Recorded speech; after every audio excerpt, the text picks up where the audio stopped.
दोस्तों, मणिपुर में बीते कुछ समय से मैतेई और कुकी समुदाय के बीच एक भीषण हिंसक संघर्ष चल रहा है। जहां से हाल ही में दो महिलाओं के साथ यौन उत्पीड़न का एक वीडियो हमारे सामने आया, जिसने पूरे देश का सिर शर्म से झुका दिया।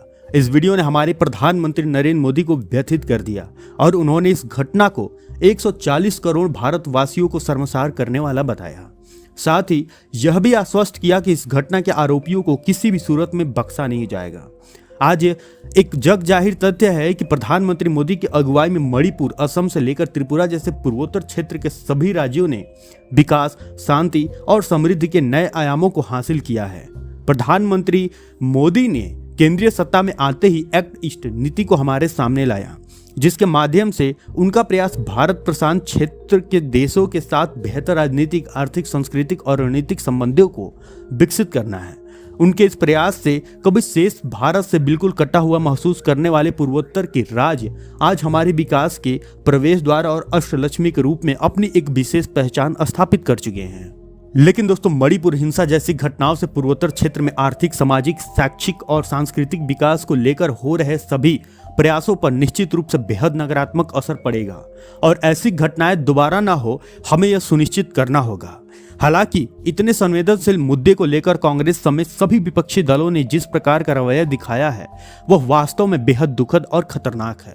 उन्हें यह समझना होगा कि यह एक राष्ट्रीय सुरक्षा से जुड़ा हुआ मुद्दा है और इस पर किसी प्रकार की राजनीति कतई नहीं होनी चाहिए। विपक्ष के नेता प्रधानमंत्री मोदी पर लगातार यह आरोप लगाते रहे हैं कि उन्होंने आखिर 2.5 महीने से चल रहे मणिपुर हिंसा को लेकर कुछ कहा क्यों नहीं, वे क्षेत्र का दौरा करने क्यों नहीं गए। विपक्ष की ये सवाल वास्तव में उनकी अज्ञानता और राष्ट्र के प्रति उनकी अनिष्ठा को दर्शाता है। प्रधानमंत्री मोदी और गृह मंत्री अमित शाह मणिपुर की स्थिति पर लगातार नजर बनाए हुए हैं और उनके दिशा निर्देशों पर शांति स्थापित करने के तमाम प्रयास किए जा रहे हैं।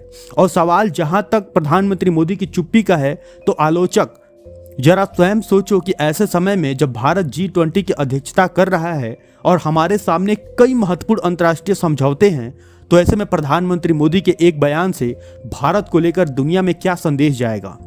विपक्ष को यह यथाशीघ्र समझने की आवश्यकता है कि यह पूरी तरह से भारत का आंतरिक मामला है और इससे निपटने में हम सक्षम हैं। उन्हें दुनिया के सामने अपने ही देश को छोटा दिखाने का प्रयास करना बंद कर देना चाहिए। वे मणिपुर हिंसा में विदेशी शक्तियों की संलिप्तता को भी नकार नहीं सकते। यह कोई छिपाने वाली बात नहीं है कि हमारा पड़ोसी देश चीन वर्षों से भारत में विद्रोही संगठनों की मदद कर रहा है और पूर्वोत्तर के राज्यों में बीते कुछ वर्षों में जिस प्रकार से मादक पदार्थों की बरामदगी की गई है, वह चिंता का एक प्रमुख विषय है। ऐसे में विपक्ष को किसी भी मुद्दे को तूल देने से पहले अपने राष्ट्रीय सरोकारों के विषय में विचार करना आवश्यक है। खैर, अब मणिपुर में स्थिति सामान्य हो रही है। यहाँ हाल के दिनों में हिंसा के कारण न किसी की मौत हुई और न ही विद्यालय या सरकारी कार्यालय बंद हुए। इस घटना को लेकर केंद्र सरकार ने सर्वोच्च न्यायालय में भी अपना हलफनामा दायर किया है।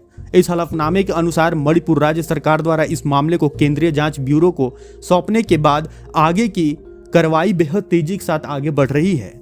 वहीं मामले की त्वरित जांच के लिए केंद्र सरकार ने सर्वोच्च न्यायालय से आग्रह किया है कि इसे मणिपुर से बाहर किसी भी अन्य राज्य में स्थानांतरित कर दिया जाए।